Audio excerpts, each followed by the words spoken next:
Asus VG27AQ-L1A, refresh dari VG27AQ yang dulu pernah kita review, dan ini jadi jauh banget lebih bagus.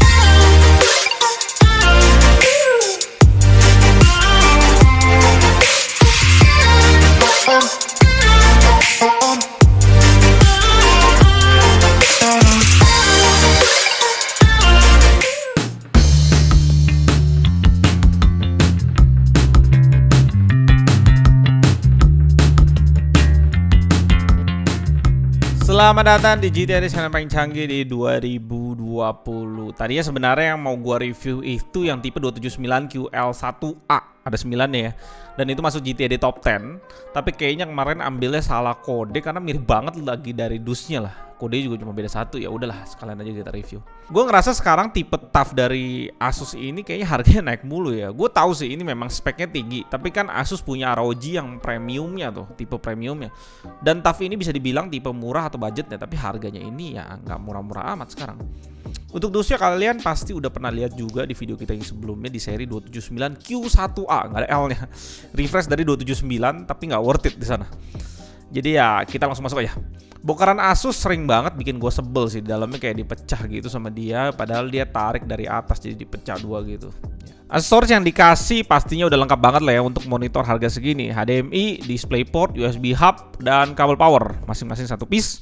Adapter yang cukup gede, berarti ini adapternya di luar monitor dan tertulis 90 watt. Dan ada manual book yang pastinya kita singkirin dan gak usah dibaca. Stand monitornya yang full padat besi dan dibalut plastik tebal. Sayangnya dengan bentuk V kayak gini kita tahu resiko jatuh ke samping kiri kanannya gampang banget. Nanti kita akan tes sama-sama. Kaki monitornya udah dipasang di monitor ini langsung dan ada logo TUF di sana dan juga ada tulisan TUF Gaming. Dan ini nutupin face 10x10 cm di belakang monitor ini. Kalau kalian mau buka ada 4 baut di sana. Di bagian bawahnya juga kalian bisa lihat potekan plastik gitu untuk kabel management yang menurut gua modelnya lebih ke arah menyesuaikan desain monitor ini dibandingin fungsinya. Fungsinya sih biasa aja menurut gua. Kurang elegan malah. Kurang efektif malah. Lebih tepatnya kurang efektif. Dipakai ataupun enggak kayaknya ya nggak terlalu berasa. Di sini juga gua nggak pakai ya, apalagi mau tes kabel management nanti nggak nyaman. Overall bodinya sama percis sama VG279Q1A yang pernah kita review sebelumnya. Logo Asus yang gede di tengah-tengah, bagian kirinya ada kombinasi antara tombol dan joystick untuk mengatur OSD-nya. Nice ini. Terus sedikit ada 2 lubang kiri dan kanan untuk speaker dan ada bagian untuk port, dan bagian kanan sedikit itu ada sedikit lubang-lubang cukup pendek lah buat gua. Ini lubang buat keluar panas. Jadi di monitor ini ada 2 tempat keluar lubang panas, di situ di sebelah port dan juga di atas sini yang menurut gua tuh lubang-lubangnya tuh kecil-kecil banget ya. Gua gak ngerti kenapa nggak dibuka lebar-lebar. Ini bahkan sampai di bagian atas sini ya, bahkan sampai harus gua terawang sedikit pakai cahaya apa bener ini bisa keluar panas, tapi lubangnya dibikin kecil banget. Nggak bijaksana sih untuk keluaran panasnya menurut gue yang bagian atas ya. Yang bagian bawah juga menurut gue walaupun dibukanya cukup lebar, ya itu kan ke arah bawah, panas itu ke arah atas, cuma ya gimana ya, nggak bijaksana lah yang bikin desain ini menurut gue. Karena pastinya heat yang di-generate di monitor ini cukup banyak dari spesifikasinya, apalagi menurut gue lebih bijaksana ketika lu buka selebar-lebarnya, terutama bagian atas. Port yang kita dapetin di monitor ini yang pertama ada DC-in, 2 port HDMI 2.0, 1 DisplayPort 1.2, 1 port USB untuk servis Asus, jadi dicuekin aja, dia juga tutupin pakai plastik gitu. Yang berikutnya 1 port USB upstream untuk power up, 2 port USB 3.0 downstreamnya. Model depan monitornya udah 3 side bezel-less lah ya, yang lebarnya di plus minus 0,8 cm. Kayaknya di 2020 akhir ini kalau nggak bezel-less rasanya kurang terlalu menarik lah ya. Bagian depan panel ada plastik tulisan marketing monitor ini yang sebenarnya gue kasihan sih sama Radeon. Walaupun monitor ini FreeSync, yang di marketingnya selalu G-Sync. Ya marketing selalu menganaktirikan FreeSync sepertinya. Spek lengkap monitor ini di website Asus, 27 inch IPS panel, resolutionnya QHD, flat panel, refresh rate 144Hz dan sudah di overclock pabrik sampai 170Hz. Jadi kalian harus atur di OSD-nya. Color gamutnya 130% sRGB dan DCI P3-nya wow sekali, diklaim sampai 95%. Brightness-nya di 400 nit dengan kontras rasio 1000:1 standar. Respon time-nya 1 milisecond MPRT, nggak terlalu penting sih ini. Dan support SDR10 yang kembali gue nggak bisa confirm apa-apa selain ini panelnya agak sedikit glossy. Support FreeSync dan G-Sync compatible dan harus lewat DisplayPort murni tentunya. Dengan speaker 2 watt kali 2 yang kita tes sama-sama untuk sekarang.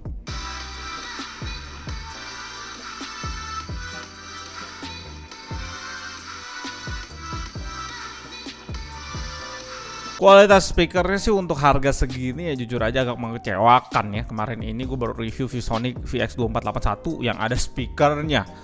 Ya kualitasnya mirip lah dengan yang di sini. Asus lebih kenceng dan lebih clear sedikit aja. Padahal monitor ini harganya 3 kali lipat nih, mungkin 4 kali lipat kali kalau dihitung. Cukup mengecewakan menurut gue. Dan spek lainnya gue mesti cek di display specification. Panel bit depth monitor ini luar biasa sekali, udah 10 bits murni yang kalau gue bandingkan dengan 3 monitor saingannya di VG27AQ, LG27GL850 dan BenQ EX2780C. Ini panel bit depth yang paling tinggi. Di sini sih kalau udah dapat 10 bit sih mantep banget, apalagi untuk orang-orang editing yang biasanya ngedit gradasi warna ya. Jadi bendingnya makin sedikit. Monitor ini udah full ergonomic stand, jadi lu udah bisa tilt, bisa head adjustment, bisa vertikal, bisa swivel, 4-4-nya udah bisa. Dan menurut gua kualitasnya cukup oke karena kakinya udah padat juga. Dan kalau lu mau vertikal ya udah mantep.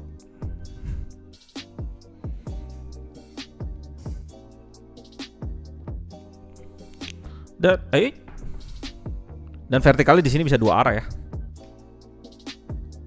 Jadi udah sesuka lu lah kalau lu mau ngapain. Dan di sini swivelnya menurut gua udah oke.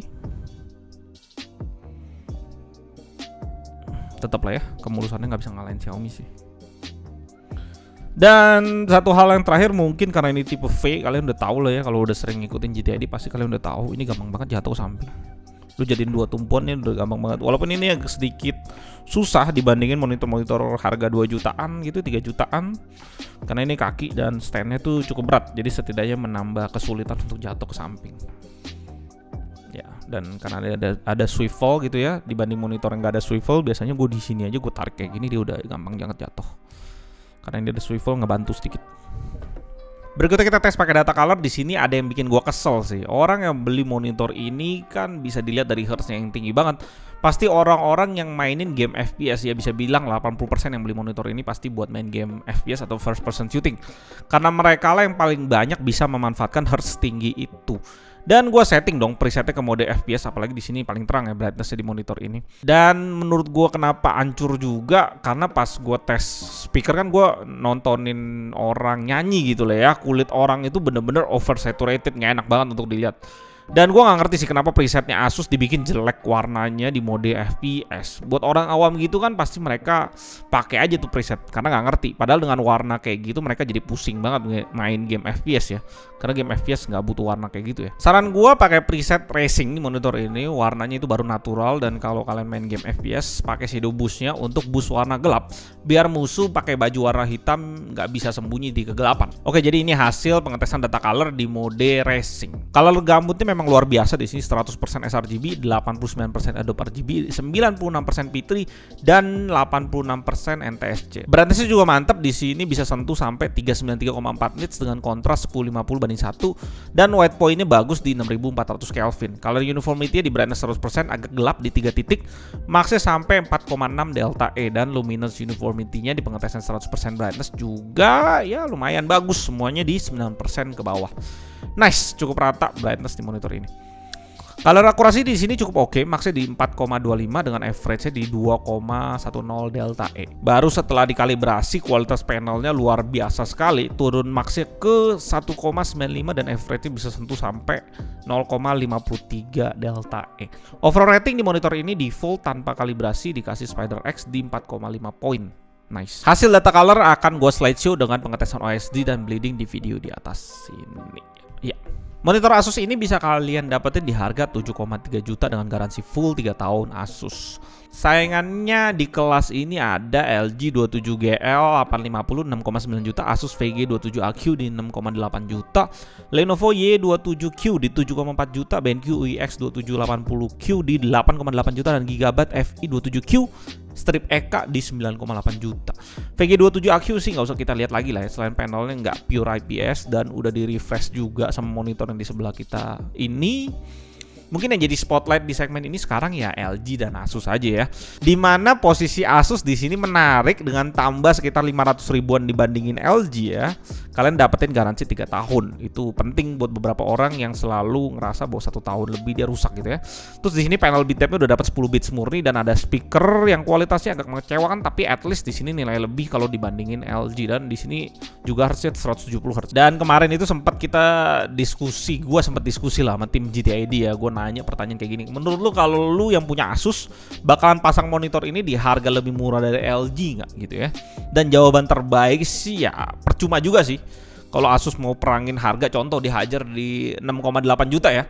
Pas LG merasa pasar di segmen ini keganggu, dia juga akan turunin harga gitu, bakal lebih murah dari 6,8 juta. Jadi nggak ada habisnya gitu ya. Jadi gua rasa ya cukup bijaksana juga Asus memilih harga jual untuk monitor ini, walaupun TUF-nya jadi kerasa hilang gitu ya. Ya udah nggak murah lagi. 500 ribu tetap sih membuat pembeli tuh dilema untuk beli LG, karena di sini lu dapetin keunggulan cukup banyak, terutama garansi 3 tahun yang tadi gue bilang. Iya, itu review kita untuk Asus VG27AQ L1A ini. Kalau ada yang kurang atau kalian ada pertanyaan atau argumen, bisa tulis di kolom komentar di bawah. Monitor ini menarik, tapi ya nggak sampai membuat hutang gua harus keluar untuk monitor ini. Karena dia masih nge-stuck sama Xiaomi 27 inch yang kemarin kita review, yang belum bisa disaingin sama brand lainnya. Kalau kalian mau nonton videonya bisa cek di sini, nanti gua taruh gitu ya. Xiaomi.